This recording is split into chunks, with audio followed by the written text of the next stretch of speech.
Shalom Shalom. Nuestro estudio de esta semana lo encontramos en la Parashat Toldot, que se traduce como generaciones, y se localiza en el libro de Bereshit o Génesis, a partir del capítulo 25, verso 19, al capítulo 28, verso 9. En resumen, nuestro estudio nos manifiesta la esterilidad y el embarazo de Rivka, la lucha en el vientre de Rivka de sus dos hijos, el nacimiento de Jacob y Esab, la venta de la primogenitura, la hambruna que obliga a Isaac a ir a Filistea, el establecimiento de Isaac en Gerar, la disputa de los pozos, el pacto de Abimelech, el casamiento de Esab.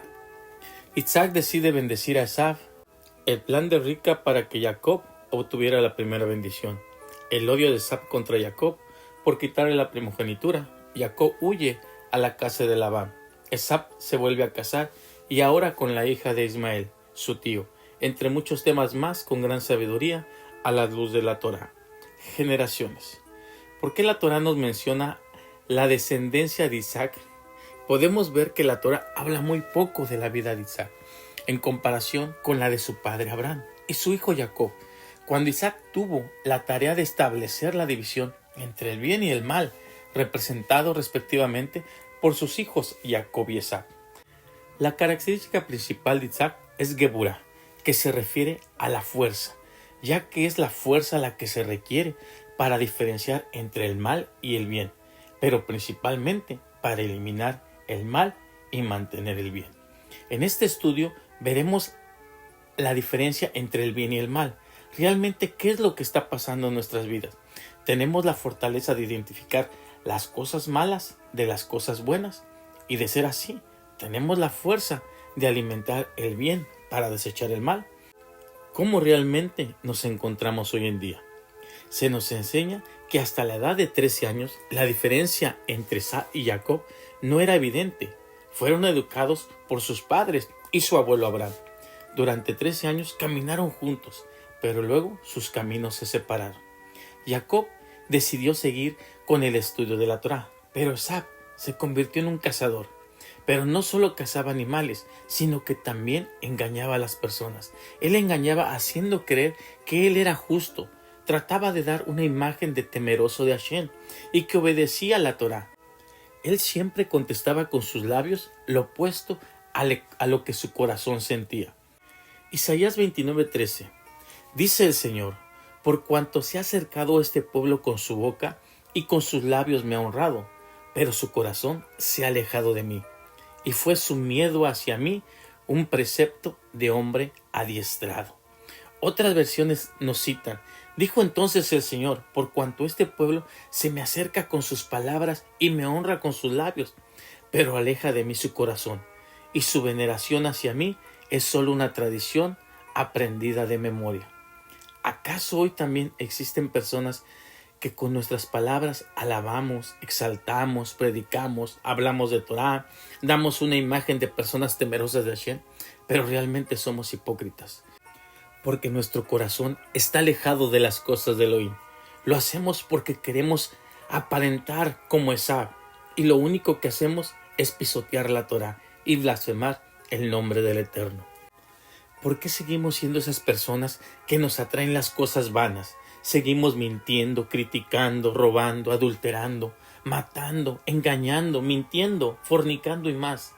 La Torá nos dice que 7 vicios son abominables para Hashem: la arrogancia, una lengua mentirosa, manos derramadoras de sangre inocente, el corazón que imagina malos pensamientos, pies que se dirigen a hacer el mal, dar falso testimonio y causar discordia entre los hermanos.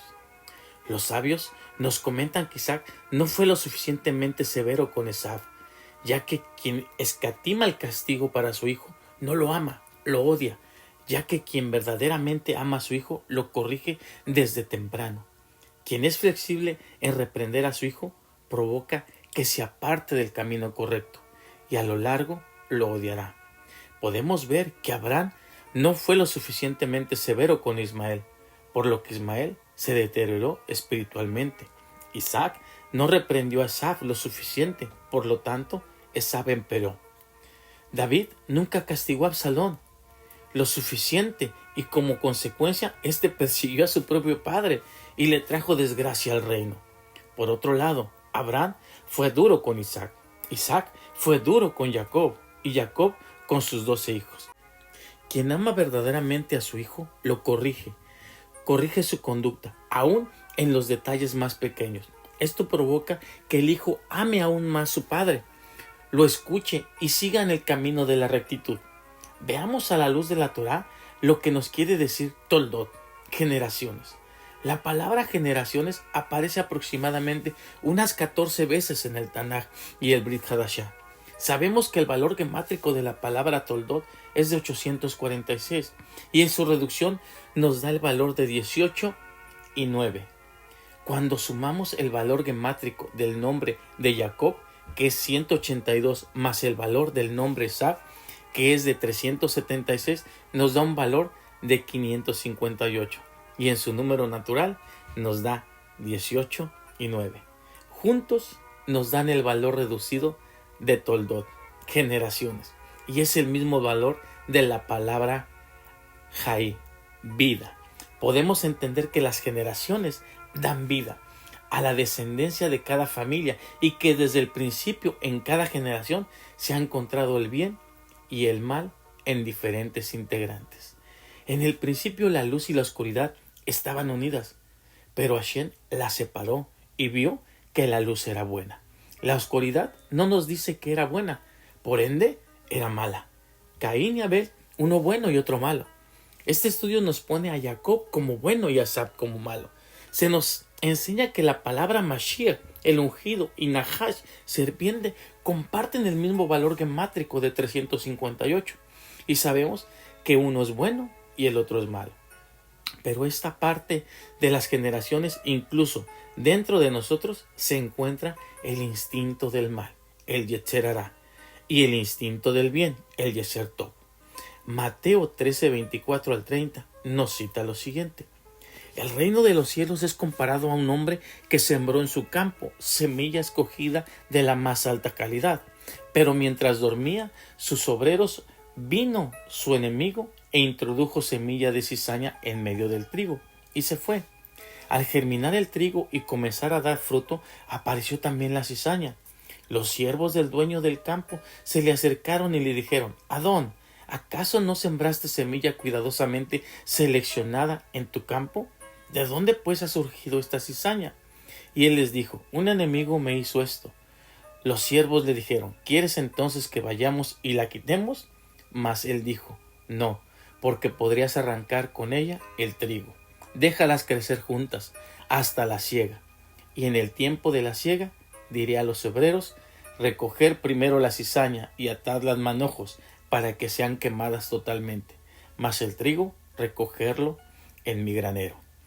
Así que permanezcamos firmes hasta el tiempo de la siega, que yo creo que no falta mucho, porque en los diferentes campamentos sigue creciendo la cizaña y el trigo, juntos, pero como nos dice Mateo 7, 16, 20, por sus frutos los conoceréis. ¿Acaso se recogen uvas de los espinos o higos de los cardos? Así pues, un árbol sano trae consigo buen fruto, pero un árbol que se ha dañado lleva un fruto que no sirve. No puede un árbol sano llevar un fruto dañado, ni un árbol dañado llevar un fruto sano.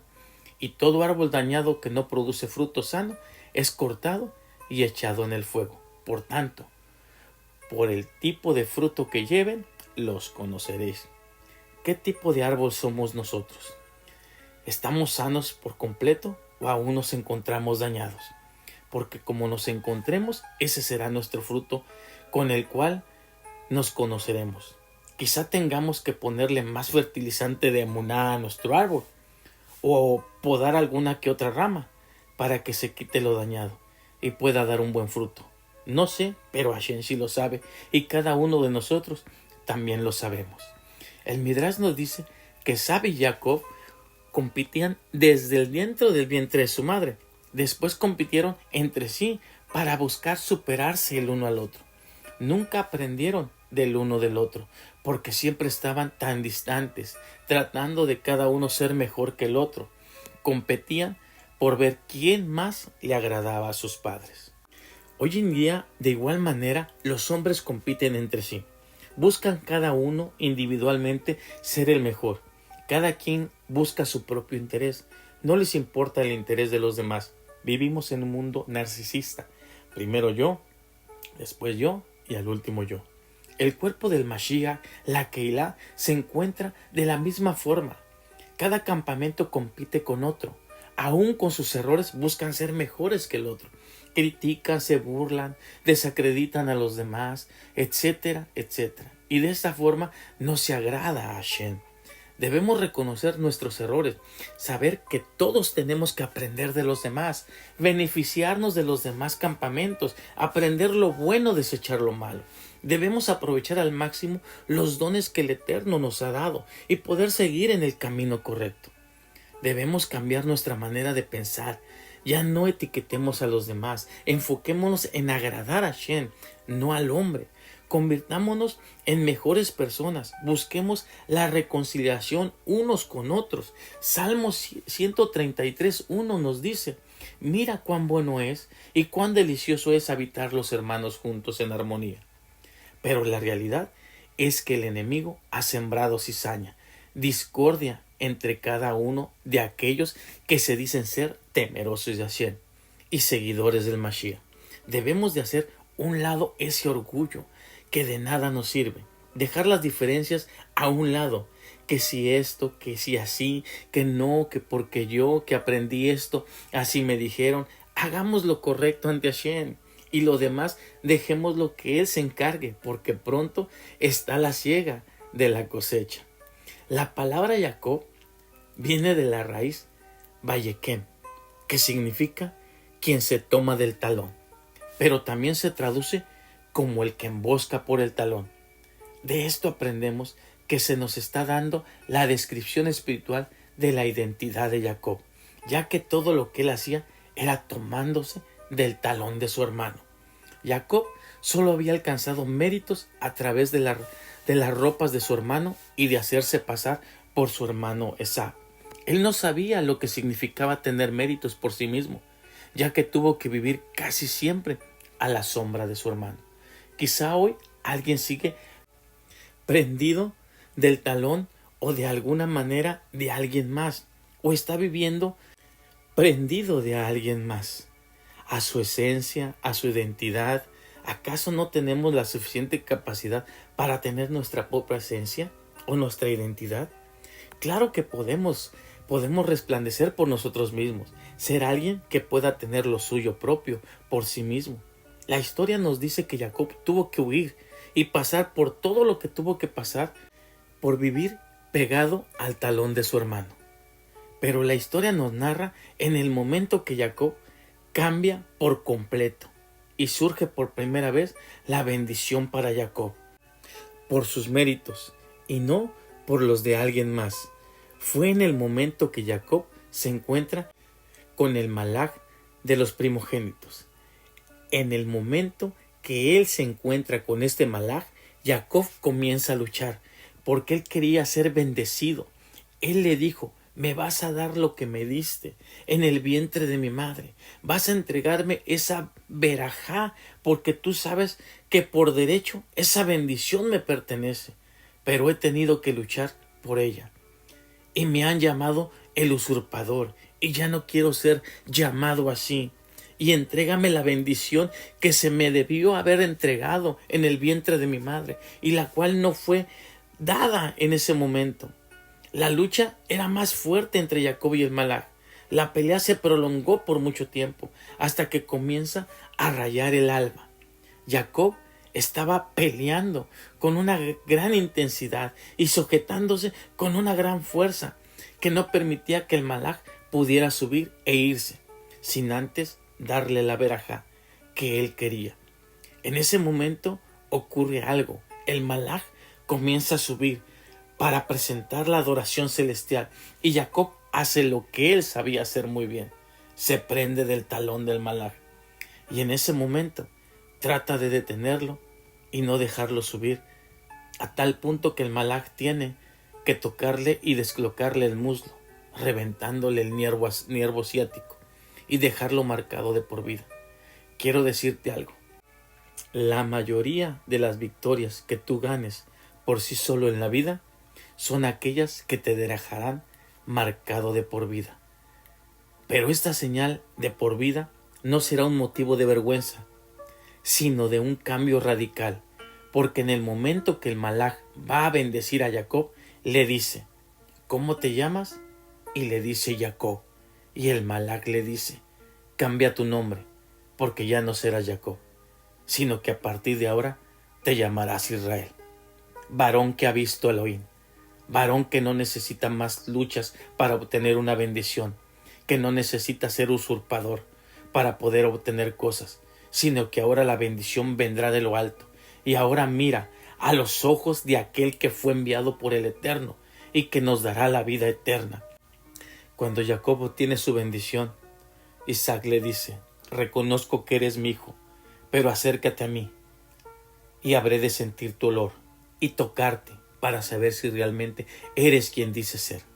Porque la Torá nos dice que la voz era de Jacob, pero el olor y la piel como la de Esaú.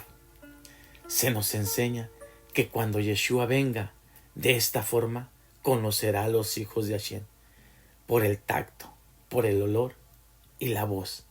¿Qué olor tenemos en este tiempo? Cada uno de nosotros. ¿Qué tipo de vestiduras es con la que andamos? ¿Con vestiduras blancas sin manchas, sin arruga?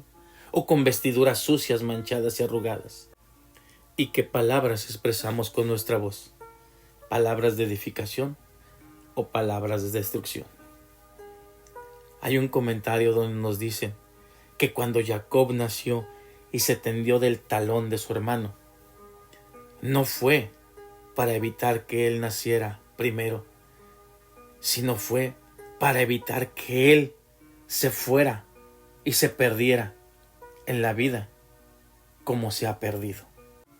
Si hoy sujetamos a alguien con fuerza, no es para usurpar su lugar, sino para que vaya por el camino correcto, el camino de la luz de la Torá, para que él entienda que realmente caminar con el Eterno es grato para poder llegar a la vida eterna. Baruch Hashem, que el Eterno bendiga sus vidas, que el Eterno haga brillar su presencia sobre ustedes, que el Eterno vuelva su rostro hacia ustedes y les dé su paz.